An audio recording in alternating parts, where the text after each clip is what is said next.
Picture this. You're sitting alone in a completely quiet house at night, and out of nowhere, you hear a floorboard groan or a faint thud from another room. Right away, your heart skips a beat. Your breathing gets shallow and your mind is just racing, desperately trying to find a logical explanation. It's a totally primal fear, that sudden, chilling realization that the space you control might actually not be as empty as you think. Welcome to today's Explainer. We are going to be breaking down the source material from 3 genuinely chilling first-person accounts, really digging into the escalating psychology of domestic terror. We'll map out exactly how the human mind processes a home intrusion, going from that initial wave of pure denial all the way to absolute panic. We're going to unpack the evidence from these terrifying events, step by step. Let's get into it. Before we begin, I really want you to keep this quote in the back of your mind. I knew, without a doubt, I unplugged it. There was no doubt about that. It's the kind of statement that completely shatters our reliance on everyday logic. Because when our technology stops behaving and our logic totally fails us, what exactly are we left with? Okay, let's dive into Case File 1, The Basement. This first account deeply explores the intersection of psychological terror and overwhelming grief. So our anchor of reality here is an 18-year-old guy who is left living all alone in his large childhood home. His only real companion is his 13-year-old Australian shepherd Jojo. We also learn a bit about his uncle Steve. Steve was a former babysitter and basically the primary father figure in our narrator's life, but he just mysteriously stopped visiting years prior.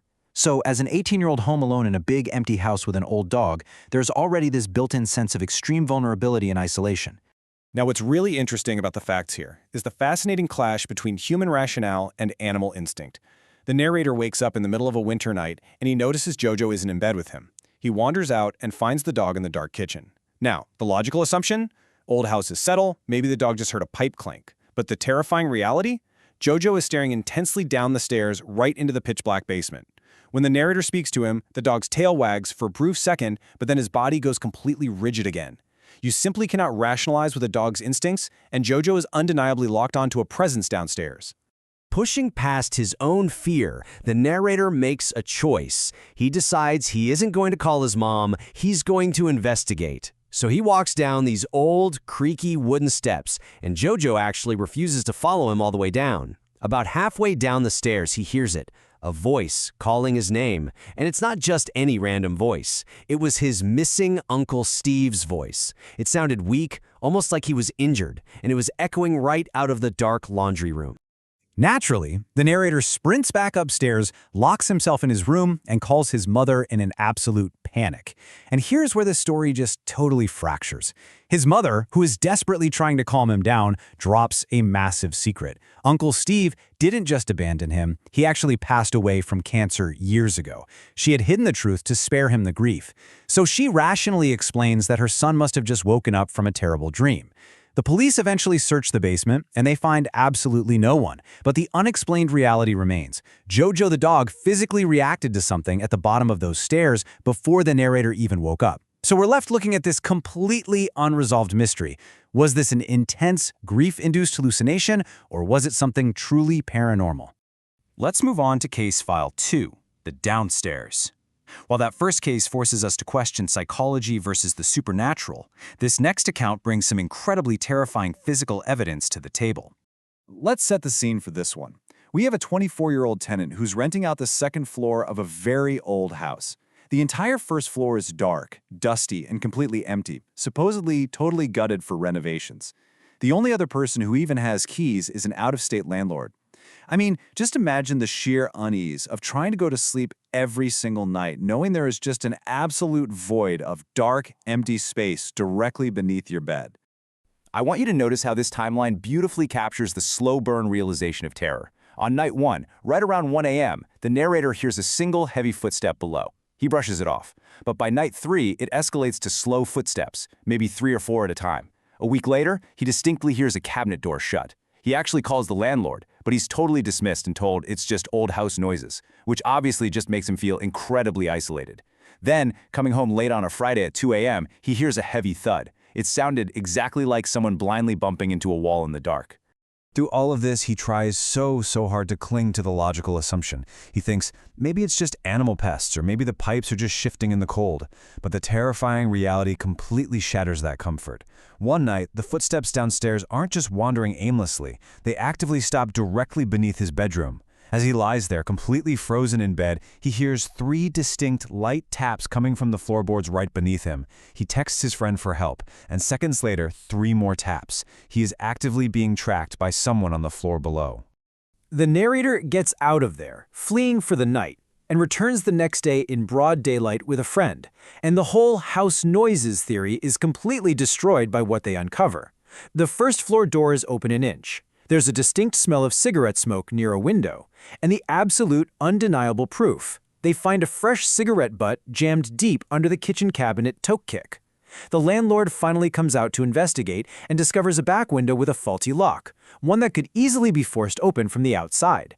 But guys, this next part is the real breaking point. The narrator returns one final evening, literally just to pack a duffel bag and grab his laptop. While he's upstairs furiously stuffing his clothes into a bag, he hears a cough. A crystal clear, unmistakable human cough coming from the first floor hallway. He drops everything, abandons half his belongings, and practically runs for his life. The police later investigate and find fresh dirt on the windowsill and a hidden blanket in a downstairs closet. Someone had been living down there the entire time. Okay, let's move to case file 3, the Whisper, and see how this builds into something even more intense. If the last story was a slow burn, this one is an immediate, high-octane threat. First, we need to understand the architecture of what's called a mother-daughter house. Basically, this is a single home divided into 2 separate living spaces, usually connected by an interior door. 22-year-old Chris lives in the upstairs unit, while his older brother Tom lives downstairs. But for this specific week, Tom is vacationing in Mexico, so his downstairs apartment is completely empty. Once again, we start with a very mundane anchor of reality. It's about 7 p.m. Chris is making a simple dinner, cooking some chicken and rice and watching TV. Out of nowhere, he hears a random, basic thud from the empty apartment downstairs. He actually does his due diligence. He walks downstairs, turns on the lights, checks every single room and finds absolutely nothing. Assuming it's literally just the house settling, he heads back upstairs and eventually goes to sleep, feeling totally secure. But, well, that security evaporates incredibly quickly. Look at the timeline of how fast this escalates from weird to terrifying. At midnight, Chris wakes up to this dark instrumental music blasting from his Amazon Alexa in the living room. Obviously annoyed, he yells at it to stop.